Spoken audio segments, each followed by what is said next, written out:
Well, hey everybody, it's Pastor Mitchell here. Thanks so much for joining us today. If you couldn't be with us in person on Sunday, we're glad you're tuning in, whatever day it is, and from wherever you are watching from. And I hope that as we spend the next few minutes together, that you'll be encouraged from what we have to share with you, and that your heart will be stirred as we together discover what it means to trust in and follow Jesus. Now, the best way to keep up with everything happening is to follow our Facebook page. We'll be sharing some details there, particularly through this week, of some plans that we have. Mark is working on some plans for our students and some opportunities that are going to be coming up for them to engage together over the next little bit. As well, I'm working on a project that will enable you to engage in conversations around the scriptures with either somebody close to you or that's part of your group of 10, or even just for you on your own on a week-to-week basis. And so we'll be sharing more about that in the coming days as well. And during this time, I know that things are hard and trying to get together. Part of what we love to experience is one another's presence and company. And during this season, that is feeling a lot of pressure and stress. And so if you have concerns or needs through this season, I encourage you to reach out to me or to Pastor Mark. We would love to do our best to be able to help with those things and to pray for one another and continue to encourage one another daily through this season. And so we hope that as we sing together over the next little bit, that your heart will be stirred, and as we open up the Word together, that it'll be encouragement for you today.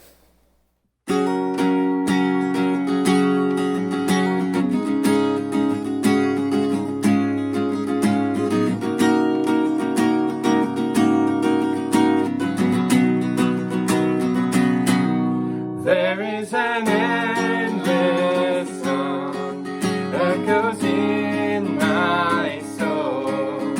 I hear the music ring, and though the storms may come, I am holding on to the rock I cling. How can I keep from singing your praise? How can I ever say enough? How amazing is your love? How can I keep from shouting your name? I know I am loved by the King, and it makes my heart want to sing. I will lift my eyes in the darkest night, for I know my Savior lives, and I will walk with you, knowing you'll see me through, and sing the songs you give. How can I keep from singing your praise? How can I ever say enough? How amazing is your love? How can I keep from shouting your name? I know I am loved by the King, and it makes my heart want to sing. I can sing in the troubled times, sing when I'm weary. I can sing when I lose my step and I fall down again. I can sing 'cause you pick me up, and sing 'cause you're there. I can sing 'cause you hear me, Lord, when I call to you in prayer. I can sing with my last breath, sing for I know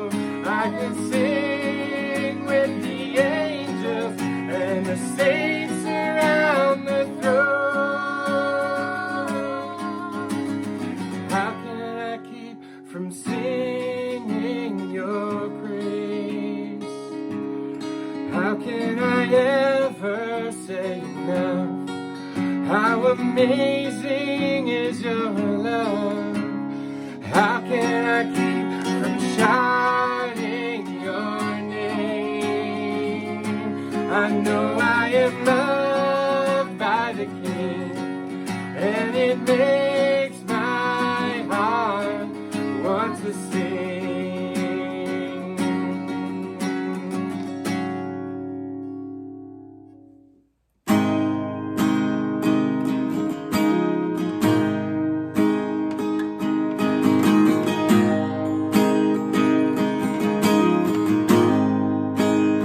I love you, Lord, for your mercy never fails me. All my days I've been held in your hand. From the moment that I wake until I lay my head, oh, I will sing of the goodness of God. All my life you have been faithful. All my life you have been so, so good. With every breath that I am able, oh, I will sing of the goodness of God. I love your voice. You have led me through the fire, the darkest night. You are close like no other. I've known you as a father. I've known you as a friend, and I have lived in the goodness of God. All my life you have been faithful. All my life you have been so, so good. With every breath that I am able, oh, I will sing of the goodness of God. All my life you have been faithful. All my life you have been so, so good. With every breath that I am able, oh, I will sing of the goodness of God. Your goodness is running after, it's running after me. Your goodness is running after, it's running after me. With my life laid down, I surrender now. I give you everything. Your goodness is running after, it's running after me. All my life you have been faithful. All my life you have been so, so good. With every breath that I am able, oh, I will sing of the goodness of God. Oh, I will sing of the goodness of God.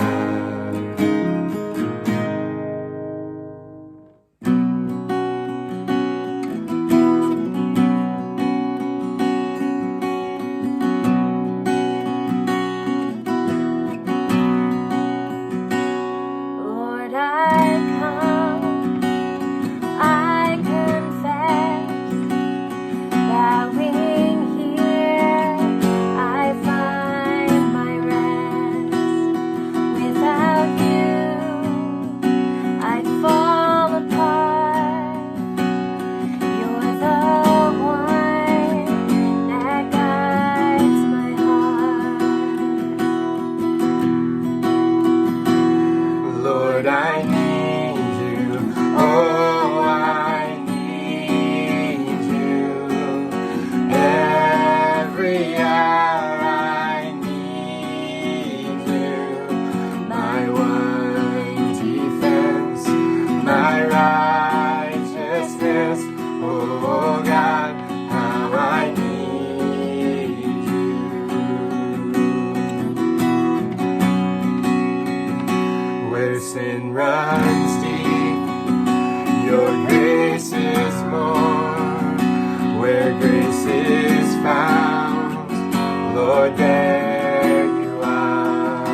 righteousness.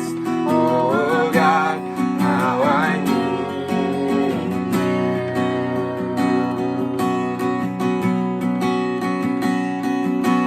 So teach my song to rise to you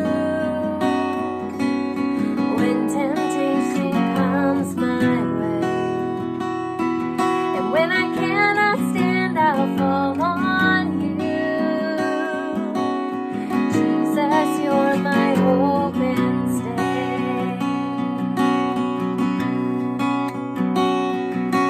So teach my song to rise to you when temptation comes my way, and when I cannot stand, I'll fall on you. Jesus, you're my hope and stay. Lord, I need you. Oh, I need you. Every hour I need you. My one defense, my righteousness. Oh God, how I need you. Oh God, how I need you.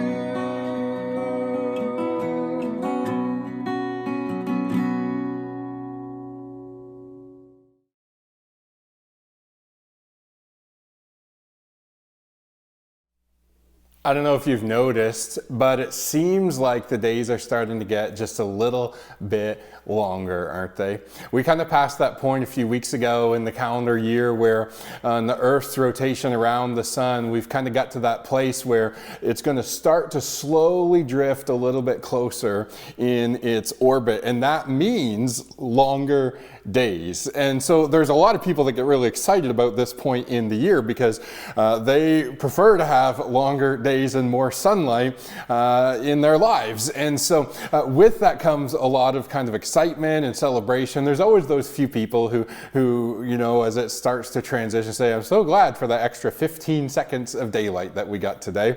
But as things continue to progress forward and we find ourselves drifting into February and then March and eventually April and spring, you know, there's a significant difference in the amount of daylight that we actually get. And with that comes hopes of spring and even longing for summer and those long sunny days of the year. Now, it's so fascinating for me with the sun that we get so much beauty out of the sun rising and sun setting, so much warmth, so much light, so much energy out of this great big ball of fire that's hung in the center of our solar system. And the thing about the sun is that it's completely dependable in this sense that it's always going to rise in the morning and it's always going to run its course over our heads and eventually set in the west, and then through the night it continues its rotation around to rise again the next day. And I don't know anybody in my life who has ever said to me, I don't know if the sun will come up again tomorrow. And I don't think there's ever been anybody that's ever wondered if it would just vanish through the night and never reappear for us. The sun has never missed a day of work. And the thing about that is that every year we take as our planet one big trip around the sun. That's the orbit of the planetary motion. And so as that happens, we find that in our lives on this earth, under the sun as it were, we find ourselves in this course through history as we float on this planet we call Earth through space. And in our lives under the sun, in the time that we have here on Earth, most of us have dreams and goals and ambitions and hopes and things that we long for to happen in our lives. And usually at some point, those things get attached to a search for meaning and significance and permanence. And we ask questions like, what am I really here for? And what's the purpose of my life? And will I ever do anything of significance that contributes to life on this planet? Now, last week we began this series called Everything Under the Sun, and we are going to take a journey through the book of Ecclesiastes, this Old Testament wisdom book. And in the process of that, what we discovered last week in the introduction is that the book of Ecclesiastes is really about one person's search for significance and meaning and purpose in life under the sun. And this person's life was really just one big experiment or one big quest through which he did not deny himself any pleasure. He exhausted every means at his disposal in order to seek out and to find purpose, meaning, significance, permanence. And in the midst of that quest, what we have for us now is a record that's almost like a journal or the teaching of that person. We have it recorded and compiled for us as a way of giving us the wisdom of that search. And so we began with the opening statement, which really comes to us by way of a narrator who says this: the words of the preacher, the son of David, king in Jerusalem. And so right out of the gate, we have this narrator or this commentator who's introducing us to a teacher or a preacher or the leader of an assembly. And so you gather this group of people, and there's someone at the front who's got some wisdom to impart, some knowledge to share, something to teach or to say to the group of people. And we have this 2,500 to 3,000 year old document that is this journal or reflection of this man's quest for meaning and purpose and significance. And in the midst of that, this narrator begins by introducing us to the teacher. And also at the end, the narrator kind of offers a summary and comments on the content of the teacher and gives us kind of these conclusive statements at the end, which we'll get to at some point in the series. But for today, we just start with this introduction to the preacher, the teacher, who is referred to as the son of David, king in Jerusalem. And the only son of David who was ever a king in Jerusalem was Solomon. And so as we're introduced to Solomon, we get this opening statement from the preacher, from the teacher, that just captures our attention and draws us in, because his first statement is quite outrageous. It begins in verse 2 by saying, "Vanity of vanities," says the preacher. "Vanity of vanities. All is vanity." Now the word translated here as vanity in the Hebrew is the word hevel. And so he says, "Hevel, hevel," says the preacher. "Hevel, hevel, all is hevel." And the word hevel simply means breath or vapor, mist, smoke, fog. Last week we referred to it as cotton ball clouds. And what he's actually trying to get across to us with his opening line is this: that life is short. And not only is life short, but life is also a bit of an enigma. It's like when you reach out and you think that you finally grabbed onto something with substance, it simply slips through your fingers and disappears like a vapor or breath or fog. And in his quest and in his search for purpose and significance and meaning, the teacher actually outlines a couple boundaries for us. And one of those is time. Time is always moving forward. Time is one thing that none of us are guaranteed a certain amount of, and we can never go back, and there are no do-overs. And not only is there the boundary of time, but connected to that is the boundary of death, that death eventually comes to us all. And so with those boundaries in place, what is there for meaning and significance and purpose for our lives? And so we ask this question to kind of ignite our imagination as we too begin to wrestle with that question of our own lives. And he says this in verse 3: "What does a man gain by the toil at which he toils under the sun?" In other words, what real advantage is there in the end? In the end, what is it that we actually have? What can be gained by all of our work, all of our effort, all the time that we've spent, all the money we've spent, all the emotion that we have poured into, all the attention we have given for every activity that happens in the course of our lives? What in the end is really gained? What in the end is really of advantage or worth it? And in some ways, he simply says to us, listen, everything is eventually negated by death. And so in this opening chapter now, the preacher is going to pull us through his reflections or his thoughts on the meaning and purpose and significance of life as it relates to just kind of the natural course of events in our world. And so he begins by saying this: a generation goes and a generation comes, but the earth remains forever. Now, this is just a kind of general observation that a generation of people comes and then they go, and then there's another generation that follows and they go, another generation. And so people have kids who have kids who have kids, and eventually those older generations die and they disappear, and their kids exist for a while and then they die and disappear. And such is the way of life, that one generation goes and one generation comes, but the one constant, he says, that's through it all is that the earth remains forever.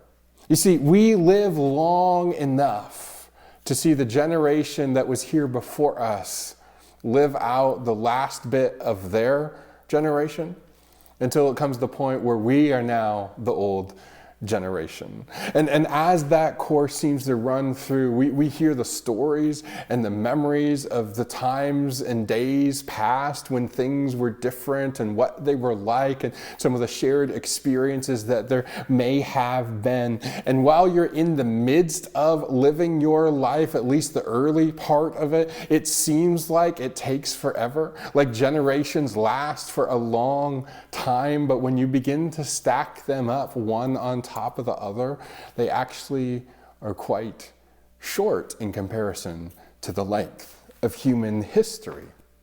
And while one generation goes and one comes, the earth itself is the one constant. The planet does not disappear with us. And so he observes the natural cycles of the world and what is our place as human beings in the midst of it. And here's what he sees and reflects on. He says in verse 5, the sun rises and the sun goes down and hastens to the place where it rises.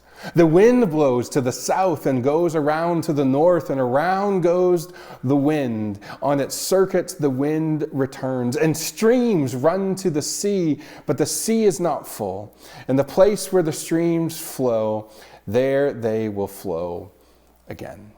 So what is he saying? He's saying, well, look, when you think about the sun comes up and the sun goes down, and then it returns all the way back around again. There's this pattern to it, and it's the same pattern, and it is without fail. It's just the natural course of what always consistently happens. And not only that, but the wind blows from all different kinds of directions, whether it's a nor'easter or it's coming out of the south. Eventually it's going to blow from a different place. But the thing about the wind is that while it may relent for a time, it eventually blows back up again. And it is a force of nature. And not only that, but streams run to all their destinations. They're just constantly flowing and continually always end up in the sea. But the thing even about that is that the sea itself is never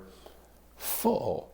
The streams keep running to a destination, but that destination never completely fills up. And so even in the natural world, there is this sense in which it's not really complete. And what Solomon, what the teacher is hinting at for us is that in some ways this is a picture of our lives, never fully satisfied, never fully feeling complete. But this is his reflection on the natural course of events. For him, it's, if he was writing this in present day, he might say something like, it's the circle of life, and it moves us so, right? Make it for a great song for a movie somewhere, I think, maybe, I don't know. But anyway, what he's saying is that it is all bigger than all of us. The natural course of things outlasts us. It runs longer. It has a constancy to it that our lives do not. And from that, he also then reflects on and identifies a consistent theme throughout every generation that exists. He says this in verse 8, he says, all things are full of weariness. Now, this is not a happy thought, but it's just his reflection. A man cannot utter it. The eye is not satisfied with seeing, nor the ear filled with hearing. What has been is what will be, and what has been done is what will be done. And there is nothing new under the sun. Is there a thing, he asked the question, of which it is said, see, this is new? It has been already in the ages before us. Now, it's kind of a bleak outlook. It's a bleak reflection. But he says that life is just full of weariness. Whether it's the natural world or our lives, it all gets tiresome at some point. And we are never really fully satisfied, whether it's from the things that we see or the things that we hear. We keep looking for something new to see and experience or to hear and to know because we quickly get tired of the old thing, right? And this is true for us. I mean, we've all experienced this, particularly in the last few years, where if you're used to traveling somewhere for a change of scenery and you haven't been able to do that, you get weary of just kind of the same thing over and over. It's why we have this longing for a vacation or a getaway or to renovate our houses or to just put some paint on something or to undertake a new project or to build something new or to change the look of something or to grow in our understanding and learning of something else. I mean, that's why. Because we are never really ever fully satisfied with the same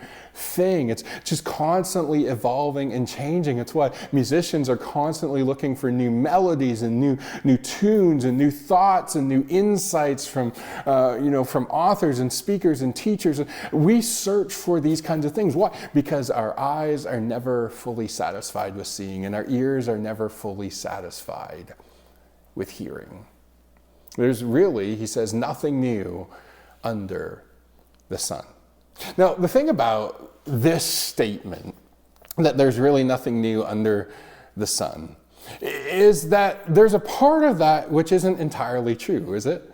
I mean, even the fact that I'm talking to you in this way, that you're able to watch this on your screen, whatever that is, your TV, your phone, your tablet, that we can communicate, or at least I can communicate to you in this way, is something that couldn't be done, a century ago. It's something that couldn't be done in ages past, and now it's something new.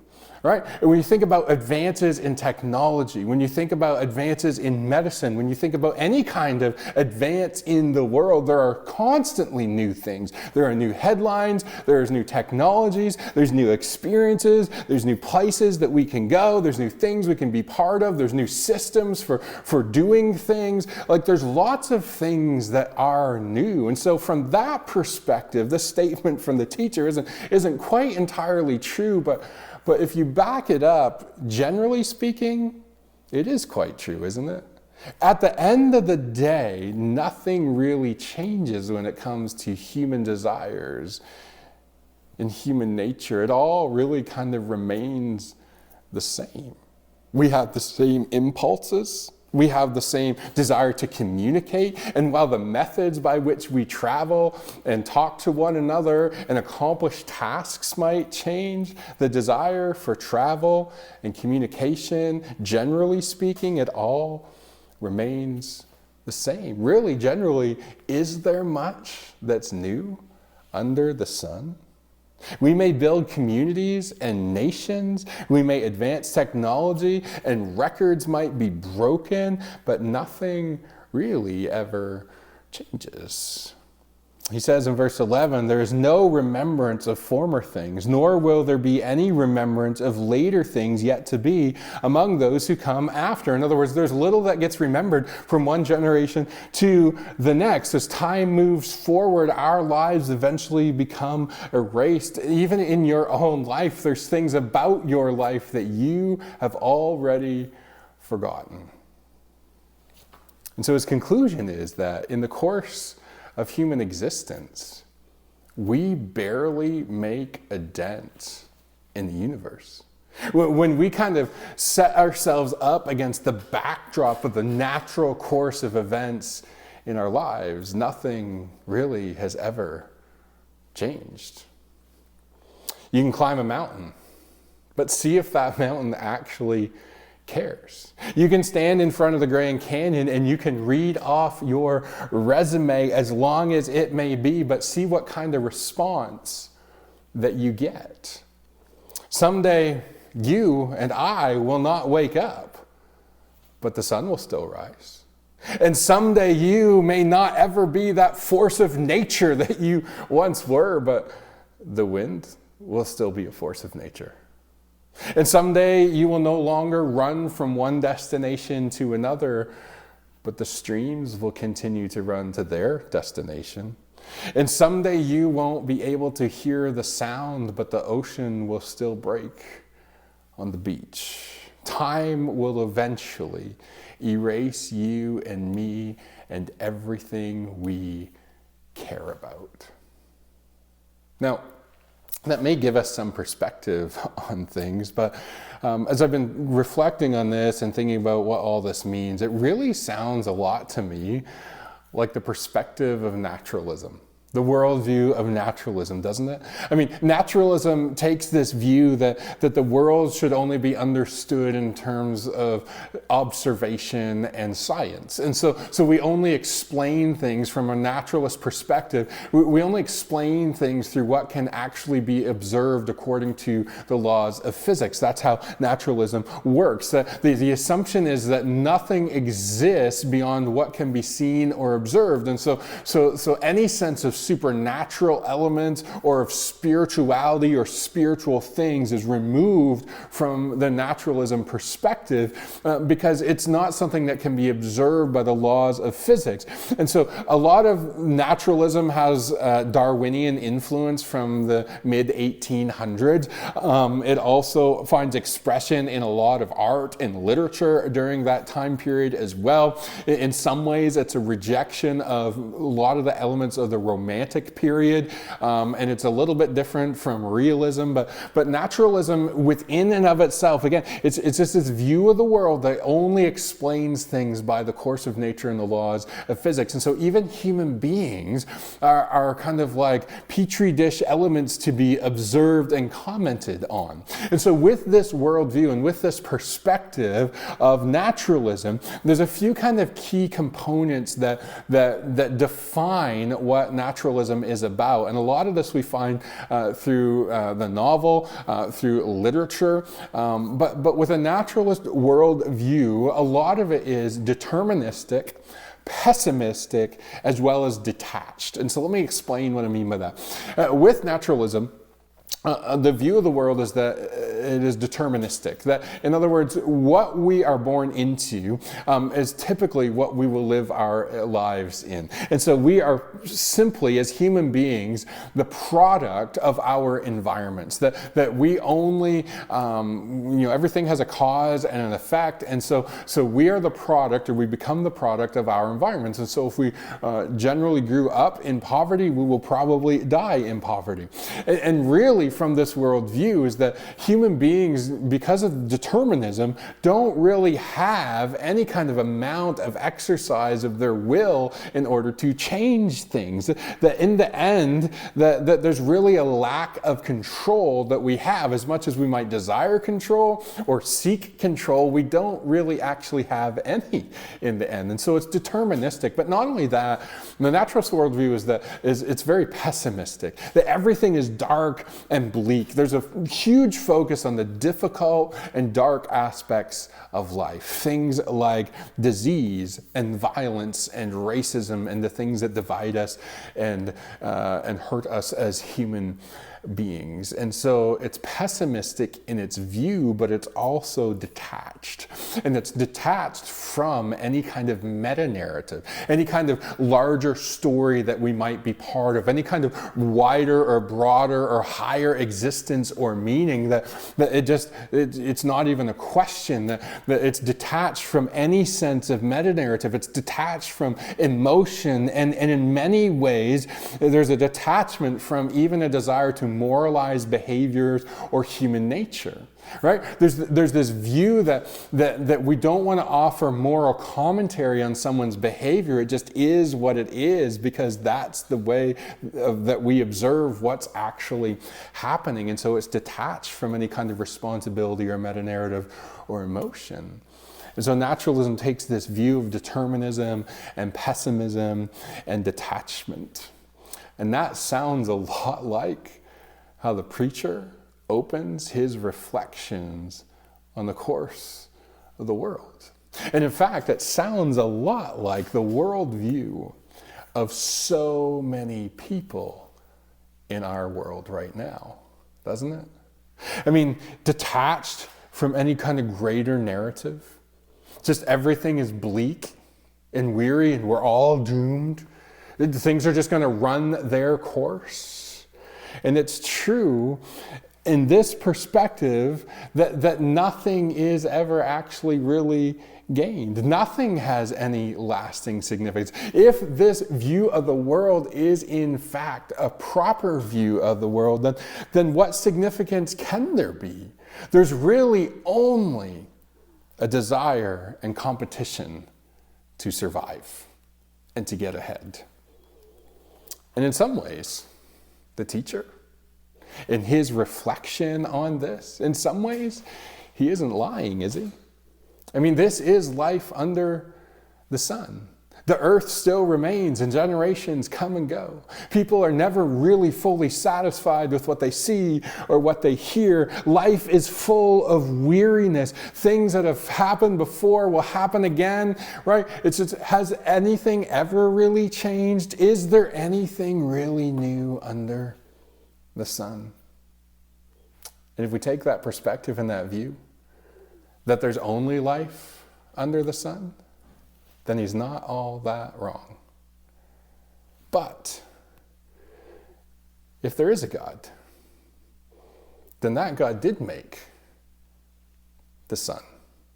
And that God did make the wind and the streams and the sea into which the streams flow. And you and me and every person that's ever set foot on this earth. And if that part of the story is true, then there's more to life than simply what exists under the sun. There's got to be some kind of purpose or meaning or significance attached to your life and to mine. In fact, I think Jesus offers some commentary on this for us in a few key verses we find in Luke chapter 9. He says this in verse 23, "And he said to all, if anyone would come after me, let him deny himself and take up his cross daily and follow me." In other words, if anyone wants to chase me down, if anyone wants to give their life to the pursuit of the things I'm pursuing, what it's going to cost and what it's going to require is that you deny yourself. In other words, you lay down your purpose and your desires and your hopes and your dreams and all the longings that you have for something else. You take up your cross, you endure the struggle that I'm going to endure as well, and you follow me. And why would anyone ever do that? Well, here's what Jesus says. He says, for whoever would save his life will lose it. But whoever loses his life for my sake will save it. You see, whoever wants to save their life, whoever's going to strive and work at finding meaning and purpose and significance in life under the sun, whoever is going to try to do their best to achieve their hopes and their dreams, at the end of the day, what will you have ever gained if it's not attached to something greater than you? If it's not attached to someone greater than you? And so if anyone wants to save his life, in the end, all that striving will lose it. But whoever loses his life for my sake, whoever would seek to follow after me, who would complete my agenda for the world, whoever would give their lives to chasing after the thing that I am commissioning them to do, whoever would give their lives to that will actually save their lives. Because he says, what does it profit a person if they gain the whole world and yet in the process forfeit or lose their own life? What at the end of the day, what's it going to matter if you gained everything and yet lost it all in the end? And what Jesus invites us into is chasing down a different dream, chasing down a God-sized dream for this world. And it's not really about your significance or my significance in this life, but it's about finding your place in the story of God. Life not simply under the sun, but by looking above the sun. And so whether you are remembered 100 years from now or not, whether I am remembered 100 years from now or not, whether the earth continues to spin and I am just a distant or non-existent memory of people who will come after me, whether that gives any significance to my life and purpose doesn't really matter, because what happens here and now is significant. It matters to God and it matters to the people around you. And if you want to save your life, you've got to lose it and give your life to trusting and following Jesus, because his promise is that whoever believes in me will have eternal life. And what happens in the here and now, as I said, it matters to God and it matters to those around us, and it will echo in eternity.